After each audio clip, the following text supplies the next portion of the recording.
Boca Juniors 2, Benfica 2 por la primera fecha de la fase de grupos en el debut del Mundial de Clubes 2025, tan cerca y tan lejos a la vez. Ahora, qué increíble, los huevos, la personalidad, el carácter, un espíritu, demostró el conjunto Ceneice dirigido por Miguel Ángel Russo, quien realmente entiende la historia del club desde siempre. Y aunque yo he cuestionado la decisión de ir a contratarlo a él a esta altura, considero que para este desafío semejante, lo más seguro es que no hubiese una persona más capacitada disponible en este preciso momento, con la experiencia, la veteranía y la astucia de un hombre que, vaya a saber uno cómo, rejuveneció no sé cuántos años aproximadamente, pero una vez que salió de San Lorenzo, donde no era feliz, cada tanto tiraba su típica sonrisa y expresaba la famosa frase: son decisiones, al mando del ciclón. Sin embargo, al no cobrar, con el quilombo interno en dicha institución, no era el contexto ideal para un tipo ya grande, a nada de jubilarse, porque tarde o temprano va a ocurrir y probablemente esa fecha esté bastante pronto en el tiempo de darse. No obstante, aceptó lo que entiendo que será su último ciclo como entrenador del equipo más grande de América. Pregunto, cada quien tiene su opinión, pero por supuesto hablamos de una grandeza absoluta como la de Boca Juniors, e independientemente de las dudas, de que existiese cierta incertidumbre y comprendiendo que no será fácil lo que queda, ni siquiera en un principio lucía sencilla la cuestión, previamente al encuentro ante el Benfica, yo confío en que él hará lo posible para que el cuadro de la Ribera esté a la altura de las circunstancias. Puede clasificar o no a la siguiente instancia del torneo. Sin embargo, Boca va a pelear y aspirar a eso. ¿Saben por qué? Debido a que ya lo ha demostrado. Con un fútbol fantástico, elegante, maravilloso, no. Pragmático, rotundo, inteligente y claramente con lo que fue en su momento la clave del éxito. Un Boca serio desde el planteo, que conoce sus limitaciones, que no se excede de confianza, que no es demasiado verde, en cierto punto sí, pero solo se notó esto en el complemento, no durante el partido de principio a fin, como ocurrió meses atrás solo, ¿no? Me tengo que ir mucho más en el tiempo y retroceder años en el pasado. Sin algo, el conjunto ceneice dejaba muchísimo que desear, era precisamente en la viveza, que es una de las principales cualidades, de los mejores atributos, en la mejor época, bajo mi perspectiva, en el ciclo más excelso que tuvo Boca Juniors, con Bianchi como DT. Sobre todo en esos primeros años. Incluso te sumo la segunda etapa y lo último del Virrey, ni lo contemos. Pero ahí Boca te podía gustar más o menos, pero sabía lo que jugaba, daba pelea contra cualquiera y hasta le ha ganado a rivales que a priori eran incomparables. A todo esto me freno porque algunos ya va a creer que estoy delirando. No comparo al Boca 2025 con el del 98, 99, 2000, 2001, 2003, 2004 mismo. Cálmense tranquilo porque quizá en una de esas ya varios me saltaban a yugular, se enojaron. A lo que voy es que la cabeza debe funcionar de la misma forma, aún con peores nombres, con menor jerarquía.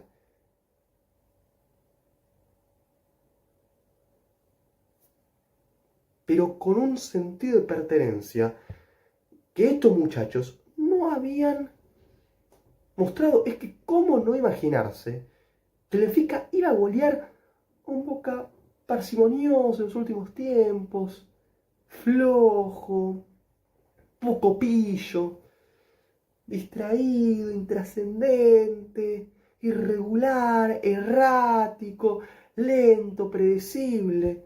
Boca no le podía ganar a Riestra en la Bombonera. No te digo de visitante, con el sol, la pileta de fondo, que igual también preocupa. Pero de local, con la gente alentando la 12 y todo. No solo que Boca no derrotó a Riestra, ¿sí? Yo que ni siquiera le hizo cosquillas. Prácticamente no lo puse en aprietos. La eliminación, también a Bombonera, contra Alianza Lima, en la Copa Libertadores, antes de siquiera clasificar a la fase de grupos. Miren lo grave que suena esto. Y lo peor de todo no es el dato en sí, tirar el título como tal, sino ver, presenciar con los ojos de forma clara el funcionamiento del Boca de Gago, de Ibarra, con Herrón en estos interinatos en los que no duraba nada. Almirón más o menos, pero tampoco. Bataglia llegó a zafar en un tramo aislado, sin convencer al 100%, pero Boca no le encontrará la vuelta. Y no hay que confundirse, tampoco es que a partir de la igualdad contra el Benfica, Boca despertó. Ahora sí, es un equipazo total. No. Hay que bajar un cambio, porque si no, uno se come la película y dice, mirá Boca. Con la guita que hay en juego, la plata que podrían llegar a ganar los muchachos, el club como tal, y el incentivo económico puertas adentro, que seguro está, no tengo dudas al respecto. Estamos motivados, los futbolistas corren, presionan como no hacen a nivel nacional. Y se entiende de ese lado, con esa perspectiva. Hay que ver qué pasa con el avance del 2025, luego de un primer semestre horroroso de Boca. Lo más seguro es que con Russo mejoren, porque empeorar ya sería calamitoso. De por sí la situación no es para tirar manteca al techo. Pero el Mundial de Clubes es un párrafo aparte. Y no, como cuando hay Mundial, no me malinterpreten. La Copa del Mundo de Selecciones es lo mejor en la historia de la humanidad, directamente. Este Mundial de Clubes recién empieza y todo, pero es interesante. Y para los sudamericanos, que uno creía que estaba años luz de los poderosos europeos, en algunos casos sí, en otros, la verdad que no.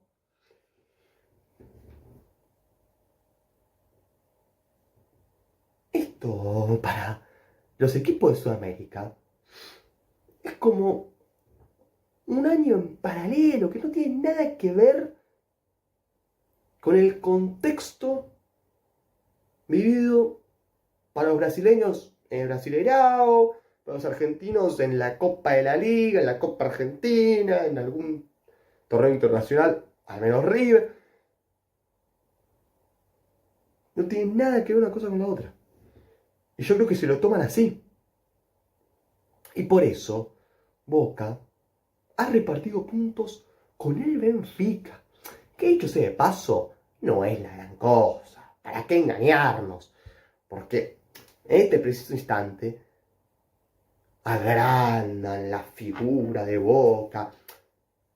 Con jugadores que hace un tiempo estaban puteando a manos poder y con razón.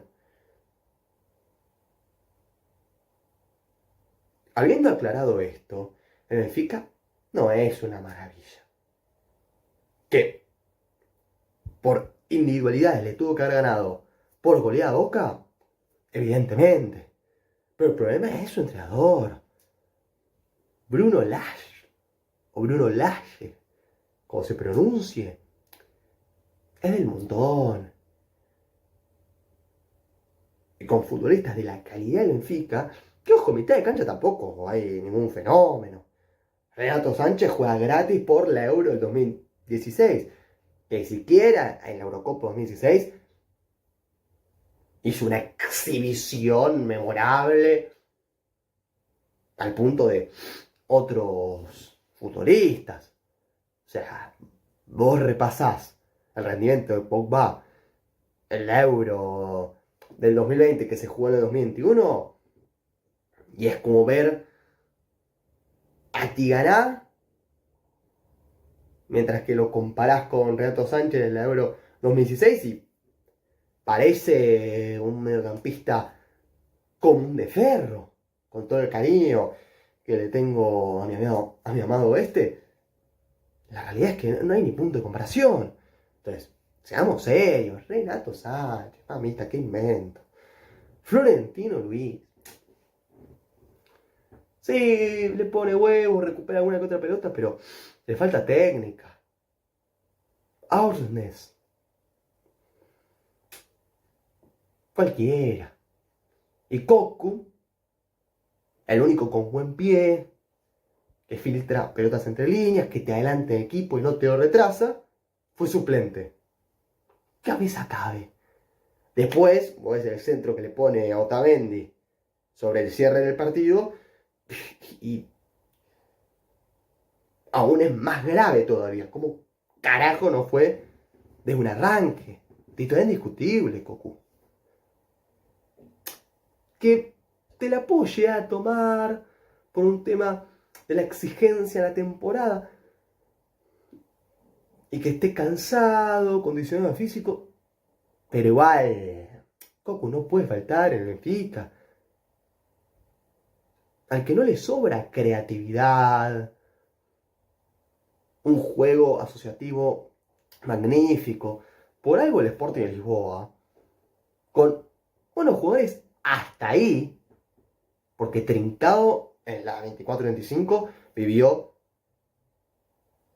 bajo mi punto de vista, la mejor campaña individual de toda su trayectoria. Tampoco es mucho decir, pero Trincao ni siquiera es que fue wow, un espectáculo de fútbol. Pero sí que metió, encaró, fue al frente, desbordó como pocas veces lo había visto, anotó golazos, tiró buenos centros, pases, finalización. El problema es que si haces parecer tan bueno, ponele hasta en cabo, eso evidencia que vos tenés un problema notorio. Mismo Gyökeres, que es un delantero goleador, que sale de la zona referencial, que retrocede, pivotea, descarga hacia los costados, se abre por las dos bandas. Pero no es Ibrahimovic. ¿Entiendes a lo que voy? Tenés que uno ve las estadísticas y piensa, Gyökeres. Pero después te acordás que ya tiene, ¿cuántos años aproximadamente? 24, 25, 26. Y más joven no rindió ni siquiera wow en la Championship. No te digo en Premier League, que bueno, te tenés que adaptar, ponele. Porque en realidad los que son cracks de verdad en Premier League, al instante ya la rompen. No ha sido el caso de Gyökeres, pero bueno, capaz con mayor madurez, ahora sí que da un rendimiento superior al que mostró en sus días, con la camiseta del Brighton. Pero a lo que veo es que haya ganado tanto el Sporting de Lisboa en los últimos tiempos, evidencia que el Benfica no está viviendo un presente espectacular, ni mucho menos. Mismo el Porto. El Porto, la verdad es que se cae bastante a pedazos. El Palmeiras, que le empató 0-0 en este Mundial de Clubes, le pudo haber ganado tranquilamente y hasta lo mereció, me atrevo a decir. A todo esto, los sudamericanos en la primera fecha de la fase de grupos del Mundial de Clubes 2025 siguen invictos, con la igualdad 0-0 entre, claro está, el Fluminense y el Borussia Dortmund.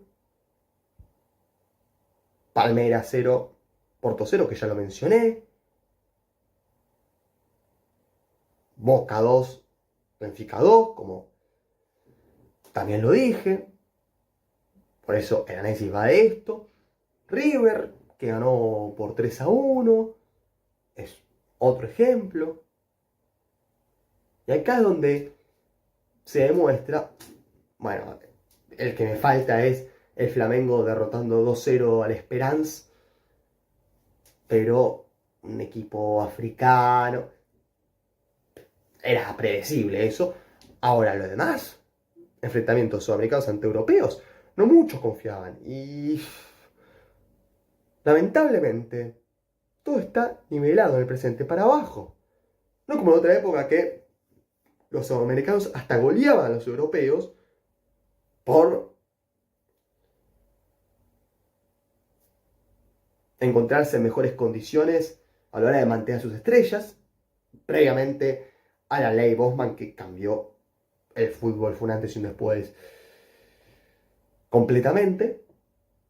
Pero más allá de esto, también se dan mejores partidos porque los europeos tenían un equipazo con toda la letra de la palabra, mientras que ahora un Paris Saint-Germain a Boca lo arruina.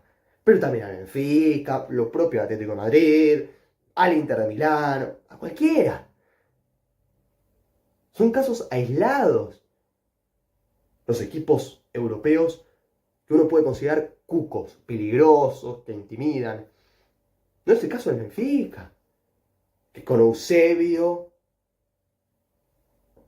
Augusto, Aguas, Simoes, Costa Pereira, Mario Coluna, en otra época,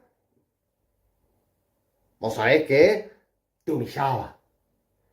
No tanto al Santos de Pelé, pero a la gran mayoría lo pasaba por encima. El que para mí ha sido el mejor equipo en la historia de Portugal. Con ver los partidos de los 60 que hay disponibles completos en Futbolío, en YouTube, te das cuenta. Entonces, hay que saber que es otra época distinta y es lo que hay, pero al margen de lo que acabo de marcar, ¿sí? No es menor que Boca se la haya bancado a tal punto. Porque uno, viendo al Benfica, dice, no, me fascina, pero tiene con qué para vencer a Boca. Sin embargo, nada más lejos de la realidad. ¿Saben a qué me hizo acordar el partido de Boca? Pero una barbaridad. A la vuelta de las semifinales de la Copa Conmebol Libertadores 2023 versus Palmeiras. Pero, total, un Boca que cortó el circuito de juego de su rival en el primer tiempo, ubicándose en un sector medio, sin juntar líneas en el fondo, sin acoplarse, ni tampoco presionar alto, sino que en un bloque medio, ahí parándose en mitad de cancha, con las líneas juntas. El Benfica no lograba penetrar, no circulaba la pelota con tanta agilidad, y Boca, con disciplina, con inteligencia, metiendo, yendo a trabar, a veces jugando al límite, recuperaba la pelota y salía rápido al contraataque.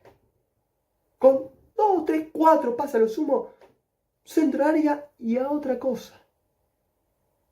Y eso al Boca ruso le salió a las mil maravillas ante el Benfica. Fíjense en el primer gol. Blanco se va por banda izquierda. Tiene un caño fenomenal.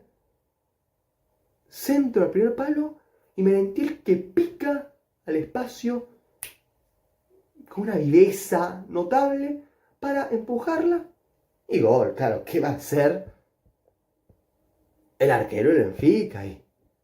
Sinceramente, no le quedaba otra alternativa a Trubin que ser espectador y sacar del fondo de las redes esa pelota, que Merentiel la clavó excelente. Igual Boca había empezado siendo inferior el partido, sufriendo, padeciéndola, porque el Benfica, sin apretar, sin incomodar demasiado, salió con iniciativa, teniendo la pelota, el palo de Bruma, que fue la acción más peligrosa a favor del Benfica, pero no mucho más. Era un encuentro disputado, parejo, equilibrado. El Benfica con mayor posesión, Boca esperando, sin tampoco ser un montón de terreno, pero ahí manejando los tiempos y animándose poco a poco, agarrando confianza con el pasar de los minutos. Justo cuando Ander Herrera otra vez se lesiona y es reemplazado, ahí al toque Boca convierte el 1-0 y a partir de ese entonces Boca se envalentonó, creció notoriamente de la confianza en cuanto a la entrega. Si nos basamos en el carácter, el Benfica quedó golpeado anímicamente, decayeron, no se esperaban ese baldazo de agua fría, semejante golpe. Y ahí Boca se animó e hizo el 2-0 con justicia.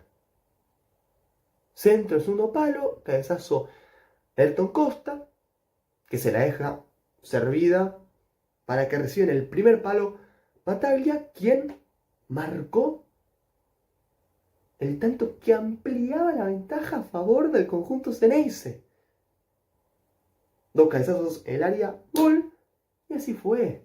La regla se cumplió. Y el Benfica nuevamente tuvo que sacar del medio y Boca que soñaba, que se ilusionaba y que hacía que su gente celebrase como nunca en los últimos años. La alegría que debieron haber sentido los Ceneice en ese preciso instante, en el lugar de los hechos, ni hablar. Los gritos, la incredulidad de vivir ese momento en primera persona y no poder creerlo, porque era eso. Ojo, yo en la previa dije, el Benfica no mete un gol rápido y Boca no puede ya complicar. No me parecía imposible el empate. Y tengo pruebas en grupos con amigos que días antes les avisé. Ahora, ni a palo, yo creía que antes de que se cumpliese la media hora de juego, en el primer tiempo Boca le ganase 2-0 a Benfica. Que una vez que encajó el segundo gol en su contra, ahí sí levantó sin ser extraordinario. El Benfica se sintió herido en su orgullo y en la recta final del primer tiempo adelantó las líneas, Boca se retrasó, no jugó con la misma intensidad, ni siquiera de igual a igual, porque sabía que Boca ese ritmo de presionar en mitad de cancha, recuperar, salir, buscar con laterales que se proyectaban, no lo iba a poder sostener. Entonces Boca, de forma astuta, retrocedió un poco más, sin tampoco poner el autobús, pero sin arriesgar excesivamente, porque si no, no les iba a dar la nafta. Penal estúpido el que hace Carlos Palacios, el chileno, a la salida de un córner, pegándole de atrás a Otamendi. Entiendo que capaz no es una falta que vos digas, che, da para cobrar pena máxima, sí o sí, de forma indiscutible. Ahora, un nene de mamá, ¿cómo te vas a descuidar de esa forma? E ir con tanta vehemencia. Y la verdad es que Carlos Palacios, el que le pegó a Otamendi en esa, la pifió gravemente. Un irresponsable. Y después puedes coincidir o no en el penal, pero quejarte como Herrera, que fue expulsado y se va a perder lo que queda del Mundial de Clubes para Boca, seguro, es ridículo. O sea, ya está, el árbitro la revisó, hay un impacto de atrás, no se disputa la pelota y dentro del área penal. Muchachos, ¿qué les diga? De María agarró la pelota y de 12 pasos no dudó Angelito con su calidad que todos conocemos. Amado con sacar un bombazo al segundo palo y cuando se venció Marchesín, la verdad es que no la cruzó como uno imagina, sino que con un toque sutil la clavó y recortó distancias para meter al Benfica en partido. Y Boca que tenía que acomodarse mejor para no sufrir un empate que se olía desde acá, ¿no? Estando en Argentina. El segundo tiempo casi que no se jugó, hubo faltas, muchas discusiones, se picó el arbitraje que se le fue de las manos al colegiado principal, no respondió a todas las circunstancias, aunque me parece que sí estuvo bien la expulsión a Belotti, que entró en el complemento, un italiano normalito que el Torino era conocido únicamente en el FIFA. Después, en el Torino metió algunos goles, pero nunca me pareció fantástico, ni mucho menos. Y Velotti fue con la pata allá arriba. Bueno, a esto Costa, que había llegado de pedo con la visa, casi lo mata. Entonces, bueno, roja cárcel para Velotti sin duda. Boca que prácticamente no atacó, algún que otro tiro desde afuera del área, pero Boca dejó, bueno, hay que aguantar esto como sea. Y el Benfica que no se animó del todo, el Benfica que estaba tocando y todo, con alguna que otra pelota parada, daba sensación de mayor peligro, pero hasta ahí. Ni siquiera es que hicieron figura Marchesín, nada de eso. Un Benfica lento en las transiciones, bastante fácil de predecir, que no terminaba de ser profundo, hasta que bueno, Cocu al minuto 84 le puso un centro en la cabeza como con la mano a Otamendi, que al primer palo apareció, saltó, no lo siguió bien la defensa de Boca y no lo marcaron como deberían, y para adentro, golazo del Benfica y empate de 2-2 definitivo. Un final de partido amargo para Boca y su gente, porque yo creo que estaba la sensación de que podían ganarlo, pero al mismo tiempo un puntazo de oro, porque ahora se va a definir en base a cuál de los dos entre Boca y Benfica reciba menos goles y cuál le haga más goles al Auckland City. ¿Entiendes, no? Contra el Bayern Múnich, el que reciba menos goles va a estar bastante de cara a clasificar a la próxima ronda. Mientras que el que más convierta contra el Auckland City también va a ganar muchos números. Pero bueno, pónganse a pensar que en la previa mucha gente de Boca e incluso otros de afuera, ya sea propios o extraños, veíamos a un Boca jodido en serio y se la bancaron, dieron la cara, decepcionante lo de Benfica, pero honor para este Boca que de milagro no derrotó a un equipo al cual yo creo que tácticamente lo ha superado, con sus más y con sus menos, pero que ya con el gol de Otamendi en la recta final del encuentro, sumado a la expulsión de Figal, que como la cagó Figal, qué tipo imbécil. ¿Cómo vas a ir con la pata ahí abajo? Encima yo escuchaba a los redactores que decían, no, no, bajo ningún concepto, eso se expulsó. ¿Cómo no va a ser expulsión? Te puede gustar o no, pero lo mató Figal a Florentino Luis. Le pegó con la plancha, no sé si lo impactó de lleno, ¿no? Pero, ¿cómo va a mandarse de esa forma? ¿Qué? Mamita. Jugador, con todo respeto, tarado. O sea, no queda otra forma de describirlo. Más con lo bien que había jugado después de la inactividad que venía arrastrando. Dios santo. Bueno, esto es lo que digo, de que Boca ha estado más pillo que otras veces, pero aún así de forma insuficiente. Y con el caso de Figal te das cuenta.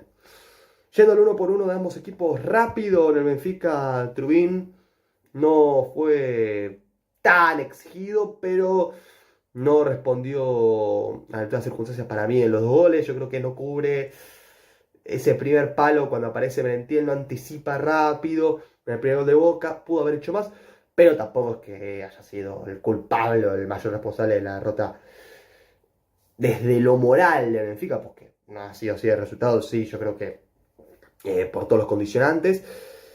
Dal, el lateral por derecha, irregular, flojo en la marca. Blanco lo superó en una buena cantidad de duelos. Falló en las coberturas, no cubrió su sector en tiempo y forma. Antonio Silva en defensa me gustó con los desplazamientos, en largo, en corto, aunque a veces le comió en la espalda, algo errático, equivocándose en ese sentido ahora de marcar mejor su zona. Lo propio Tamendi, que había sido silbado, criticado por la gente de Boca, entendiendo su fanatismo por el Club Atlético River Plate.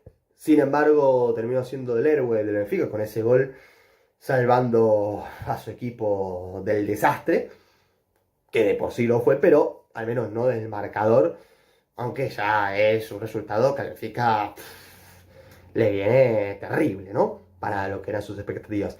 Otamendi lento, bastante flojo en lo que es el ocupar el sitio indicado en el momento preciso. Ya se nota la edad de Otamendi, pero bueno, en el cabezazo ahí no falló, ganó algún que otro duelo vía aérea, pero después la pifió en el primer gol, cuando era necesario que hiciese la cobertura, no me acabó de convencer desde lo que es la defensa, mientras que en ataque generó el penal y metió el gol de cabeza, o sea, tuvo participación directa en los dos goles de Benfica. Antonio Carrera, sí, para mí dejó destellos de su categoría, pasando al ataque, tocando entre líneas, metiéndose por el medio, pero para las expectativas que genera, me esperaba más de él. Ornes no participó demasiado, no lo vi involucrado en el juego, recibiendo de espaldas, sin estar cómodo. Tampoco Florentino Luis, con alguna que otra mejor, agilizando, filtrándose entre líneas, pero hasta ahí, recuperando dos o tres, pero aisladas. Renato Sánchez no jugó, realmente muy pobre lo suyo. Ángel Di María con ciertos desbordes, a veces por izquierda, en otras ocasiones por derecha, marcó un penal tremendo con una sangre fría notable y fue el más desequilibrante del Benfica hasta ser sustituido. Bruma con sus más y con sus menos, encarando, ¿sí? Por izquierda o por derecha, yendo hacia el frente, con más corazón que cabeza, con más intentos por voluntad que por realmente ser un gambeteador nato, aunque es ágil, dinámico, le costó en ese sentido. Mientras que Pavlidis, quien le marcó un hat-trick al FC Barcelona de Hansi Flick, ni pateó el arco contra Boca, muy contrarrestado, equivocándose, sin pivotear de forma aceptable, no me gustó lo suyo. Andrea Velotti expulsado, no contribuyó en lo más mínimo, salvo de forma negativa. Cocu, con su técnica superior a la de cualquier mediocampista del Benfica, ya con ese centro Tamendi demostró que es tremendo en la mitad del terreno de juego. Artur Koklu, con alguna que otra es afable, pero tampoco la gran cosa. Gianluca Prestiani no cortó ni pinchó. Mientras que Barreiro, en realidad no lo puedo evaluar porque disputó tan pocos instantes que no me parece evaluarlo. Respecto al uno por uno de Boca Juniors, sí, Marchesín en el arco no lo exigieron demasiado, pero las pocas veces que tuvo que intervenir lo hizo con creces. Advíncula lo noté más lento de lo habitual, con garra, sí, predisposición, pero sin cumplir con las expectativas. Figal correctísimo, ganando los duelos, físicamente, hasta de forma aceptable, superando lo que yo creía e imaginaba en la previa. Sin embargo, esa expulsión lo condiciona un montón a él y a todo Boca. Ahí se confundió enormemente. Ayrton Costa, el pase para el segundo gol. Y después metiendo, recuperando, haciendo coberturas, trabando, anticipando. Muy prolijo lo de Ayrton Costa. Lautaro Blanco de lo mejor que ha hecho con la camiseta de Boca, sin dudas. Pasando al ataque, desbordando, tirando centros, incluso retrocediendo de manera aceptable. Ander Herrera jugó algunos minutos. Por más que metió pases interesantes, se lesionó de nuevo y ya Boca no puede contar con él, con la expulsión encima desde el banco ya. Rodrigo Bataglia, impresionante en mitad de cancha, un pulpo cortando avances rivales, anticipando acciones del contrario, tocando, metiendo el gol de cabeza para el 2-0 transitorio de Boca, con una personalidad tremenda en una posición más cómoda para él. Kevin Zenón, destello de calidad, pero abierto por un costado no terminó de estar tan cómodo. A veces se centralizaba y ahí se vio de lo mejor de Zenón, pero lejos de su versión ideal. Carlos Palacios con su más y con su menos. Tuvo un lapso en el que le salía prácticamente todo y después decayó y no contribuyó demasiado en cuanto a la presión, la recuperación y demás aspectos en donde Boca lo necesitaba, incluso ese penal insólito. Alan Velasco me gustó cómo conectó con el resto de sus compañeros, combinando entre líneas, asociándose, pero ha ido de más a menos, mientras que Merentiel presionó, corrió, metió el primer gol histórico de Boca versus Benfica. Como capitán, el uruguayo Merentiel, de delantero en su posición, sí que ha rendido. Mientras que de los que estaba del banco, Belmonte me sorprendió, lo vi fino, entregado, en el buen sentido, metiendo, dando lo mejor de sí. Milton Jiménez desperdició alguna que otra, pero no ingresó perdido en la cancha, ni mucho menos. Ezequiel Ceballos no fue la gran cosa, sinceramente una pena porque para mí el Ceballos, para mí, la verdad es que Ceballos tiene lo suyo positivo, pero con las lesiones y todo, no hemos vuelto a verlo con esa picardía de sus comienzos, mientras que Alarcón yo creo que ha sido aceptable en los pases, en el retroceso, comprometiéndose con la marca y la defensa para un Boca que empató 2-2 versus Benfica. Jugará ante Bayern Múnich la segunda fecha de la fase de grupos, mientras que ante el Auckland City la última jornada en este Mundial de Clubes que acaba de empezar y a mí me encanta. Espectacular lo del Boca de Miguel Ángel Russo que igualó ante el pobre Benfica de Bruno Lage, o Bruno Lage como prefieran pronunciarlo. Yo dejo mi análisis, este video por acá. Si les gustó, tienen su like, suscríbanse y recomienden. Así este contenido le llega a gente. Nosotros nos vemos en la próxima. Hasta luego.